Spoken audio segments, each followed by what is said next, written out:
Welcome, everyone. For those of you that I haven't had the opportunity to meet or speak with yet, my name is Samantha. I'm the president of the Saskatchewan Teachers Federation. I'd also like to take a moment to acknowledge that I'm joining you from Treaty 6 territory, the homeland of the Métis, but also want to recognize that through my work, I have the honor of representing teachers across Treaties 2, 4, 5, 6, 8, and 10 lands, and the homeland of the Métis. While I make this land acknowledgement, it is a symbol of my commitment to learn the true histories of these lands and also take meaningful actions that support reconciliation. So today we're here to talk about an update on provincial collective bargaining. Last week on Thursday and Friday, negotiations continued with government for a new provincial collective agreement for teachers. We have had 9 days at the table. We've had hours of presentations, hundreds of pages of research, and countless testimonials from teachers about their experiences in schools. And yet, through all of this, government has not moved from its original positions. Throughout all of these meetings, government continues to refuse to engage in true negotiations. Teachers want to reach a deal that is negotiated at the table, and we're extremely disappointed that government is still refusing to address the most pressing issues in education. That's class size, class composition, and supports for students. Government will not bargain on these and many of the other issues that we have presented. These are the real issues that exist in every classroom and impact every student across this province. And parents, teachers, and students are experiencing the impacts of these challenges on a daily basis. And these challenges, like I said, they are across our province. They are not isolated to specific areas. 3,500 people showed up at the Legislative Building in April, and nearly 1,000 people showed up this past weekend in Moose Jaw. We are all in this together. Parents, teachers, students, concerned members of the public. We're all there demanding better for public education and better for our children. Per student funding in Saskatchewan is some of the lowest in Canada, and yet in 2016, we were first in the country. These cuts have a real impact on students' education. We're seeing growing class sizes, increasing complexity, and a lack of professional supports in schools, which makes it nearly impossible to meet the needs of all of our students. Both teachers and parents want what is best for all kids. But government's cuts and chronic underfunding have created a crisis in public education in all areas of the province. As I said, government's refusing to negotiate on these crucial issues, and it has forced us to declare an impasse at the table on the last Friday. And we'll be filing for conciliation this week. Our goal for conciliation is to help us get an agreement for teachers that addresses not just compensation and benefits, but also addresses teachers' working conditions. And if you haven't heard us say it before, teachers' working conditions are our students' learning conditions. When teachers are supported, students can be properly supported too. In addition to declaring an impasse and moving into a conciliation process, we'll also be holding a sanctions vote on October 24th and 25th. Again, I say our objective is to reach a negotiated agreement. We do not want to be in this position. But government's disrespect towards teachers, their bad faith bargaining tactics, and their intransigence, not just through the bargaining process, but their continued refusal to make students and public education a priority, has forced us into our current path and has left us with no other options to take. If the vote results are in support of sanctions, it doesn't mean that job action will be implemented immediately or even that it will be implemented at all. That decision, again, will be left up to the actions of government. We are ready to return to the bargaining table day or night, whenever they are prepared to actually negotiate and find solutions that begin to meet students' needs. We've communicated this throughout the process as well. Even earlier in September, the Minister of Education offered that more dates could be provided into the future for collective bargaining. But I said that if they do not come to the table prepared to negotiate improvements to teachers' working conditions, which again are learning conditions for kids, that there would be no point to continue to prolong this process. Teachers do not want the school year interrupted. We want to be in our classroom, but we also want to have students to have the supports and services that they need. And we want that to happen as soon as possible so that they can start seeing the benefits from those supports. Government's decision not to fund your child's education properly is a political choice. It's not an economic one. They have the money. While resource revenues are lower than they had expected, they are still retiring a significant amount of debt and still had projected a $500 million surplus at the end of Q1. So what happens next? That's up to government. The results of the sanctions vote will be announced later next week following our vote.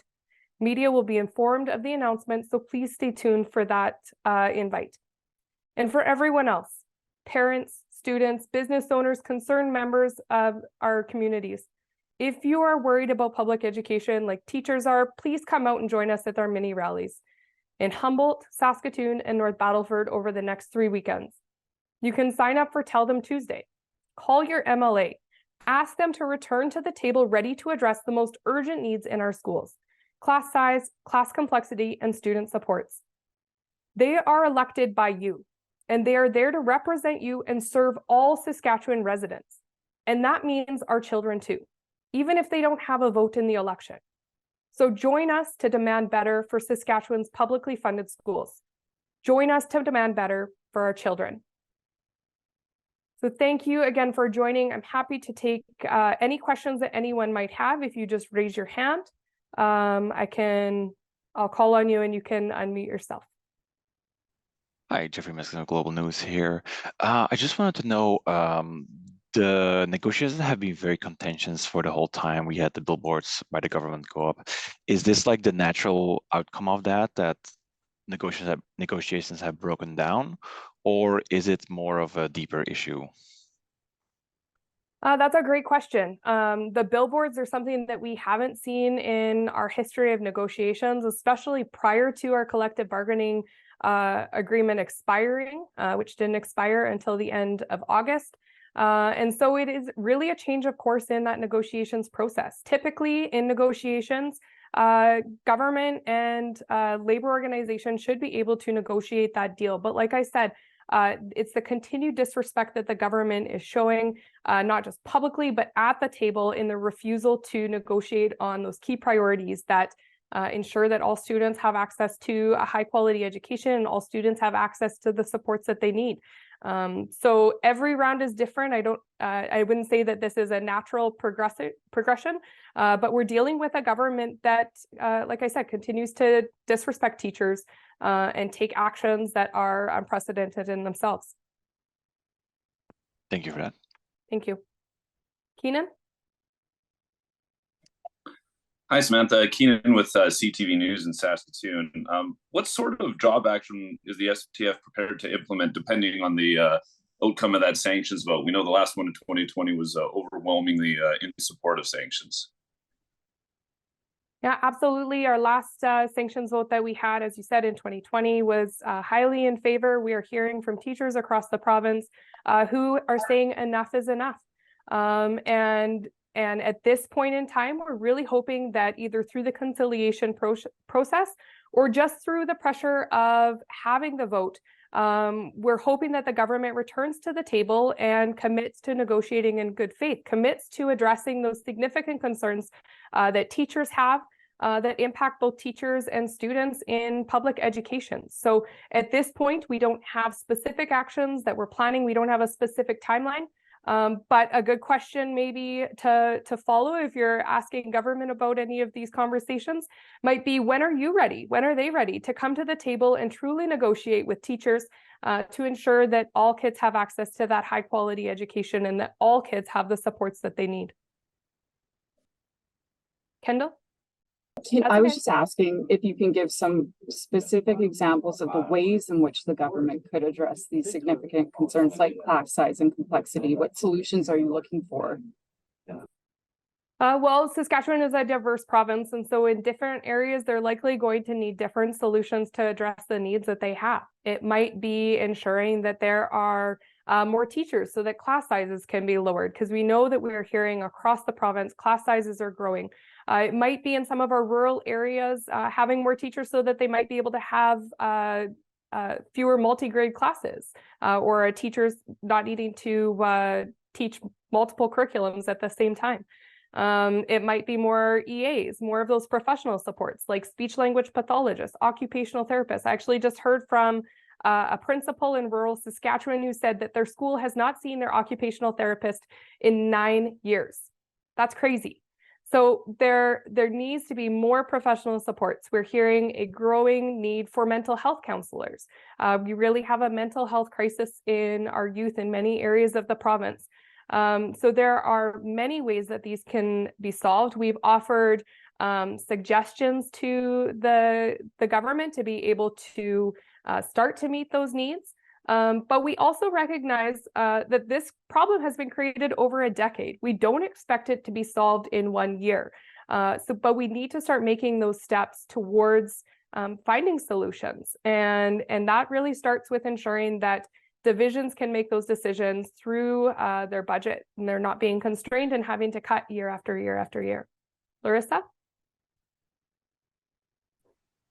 Hi, Samantha. Yes, Larissa here from the Leader Post. I apologize if I missed this at the start of your seminar. I was having some technical difficulties. When were you last at the table with government? When were the last bargaining dates? Our last dates were just last week on Thursday and Friday. And prior to that, it was about mid-September that we were at the table. For sure. Thank you. No And problem. then just a little more complicated question. Tomorrow, there's a call going around social media asking for students to stand up and walk out of their classrooms in protest of the state of education here in Saskatchewan, in part for LGBTQ student rights, but also just, a general protest. I'm wondering, how does this tie into how STF members and how teachers are feeling at this moment as well? So I actually did know about that call on social media. So that's interesting that students are standing up and speaking up for themselves too. As I said, teachers' working conditions are students' learning conditions. And so we are all being impacted by the deterioration that we're seeing in public education. And it is heartbreaking to see so many kids that are being impacted by that. It's not just students that are coming into our classes who have additional needs that require additional supports.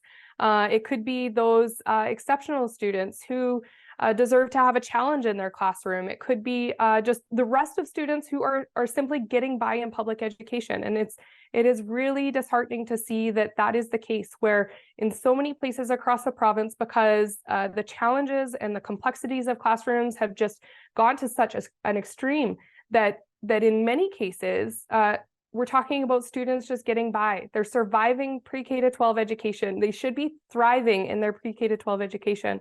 And it's pretty incredible to see that it's gotten to a point that students are getting so angry that they're ready to take a stand and speak up for themselves too. As I said, we elect our elected officials, but kids don't get a choice in that. They don't get a vote in that. And so it's encouraging to see them standing up for themselves and to help apply pressure on this government too. That's great. Thank you, Samantha. Thanks. Camille? Yes, thank you. Is it possible to have the answer about the votes in French? Is it someone here who speaks French who can explain it to us? Possibly. I see Angela Banda has unmuted herself. I would love to say I can answer it in French, but my French is probably as good as my daughters who are in grade 2 and 4. No Maybe problem. not even that good, but I appreciate that we've got our Associate Executive Director of the Saskatchewan Teachers Federation, Angela Banda, here to support that.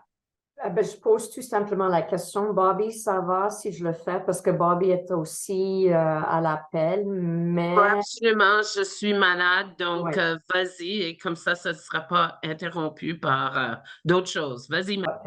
OK, je voulais tout simplement vérifier. Alors, Camille, spécifiquement, c'est quoi la question? Ma question, c'est le vote qu'il va y avoir le 24 et 25. Est-ce que c'est pour sanctionner une grève ou alors c'est pour pouvoir voter une grève? Ben, tout simplement, c'est une vote. Oui, on est pour des sanctions ou non, on n'est pas. Et ça ne veut pas dire qu'on va imposer tout de suite des sanctions ou une grève, parce que ça, c'est une possibilité. Toujours, il y a plusieurs d'autres possibilités. Mais la vote, c'est vraiment pour les membres décider s'ils sont pour ou contre des sanctions si nécessaire.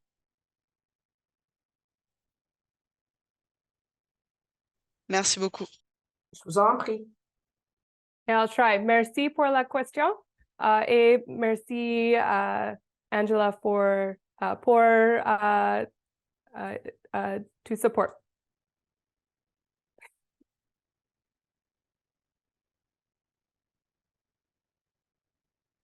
Okay, so I don't see any other hands raised. Again, I just want to express our disappointment in this government and their continued disrespect towards teachers, their continued underfunding of education, and their continued lack of investment in the kids of our province. Our government talks about the resources that we have in this province. They talk about the wonderful resources that they have in this province, whether it is the grain, whether it is potash, but they don't talk about the true resource, the best resource that we can produce here in Saskatchewan, and that is the people that come from this province.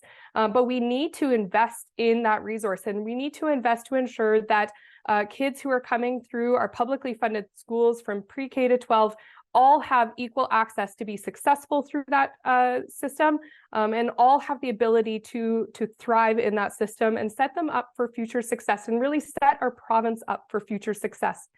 I did see a question come up in the chat, so before I say bye, I'll answer that. Can we get details on the rallies that are being held? Absolutely. So we have rallies every Saturday for the next 3 weeks, in addition to the one prior that was in Moose Jaw. So next weekend on Saturday, it is in Humboldt. The following weekend is in Saskatoon, and then North Battleford on November 4th. We're using these rallies to apply pressure to this government, and we have seen them respond very quickly to pressure, but unfortunately, they are continuing to ignore public education. We had nearly 4,000 people show up in April to our rally for public education at the legislature. There was about 1,000 people who showed up. There have been thousands of emails sent to this government about the state of public education, and they continue to ignore the needs of our children, and is no longer acceptable. So we encourage everyone to come. If you check out our events calendar on our website, there's more specific details that are there. Or if you get in touch with the Federation, whether you call or you can email stf@stf.sk.ca, we can get you more detailed information through that as well. So again, thank you all for joining us today. Thank you for helping us share these messages. Thank you for helping us share the realities that teachers and students are facing in public education. And as I said, thank you just for the work that you continue to do in support of publicly funded education in all areas of our province.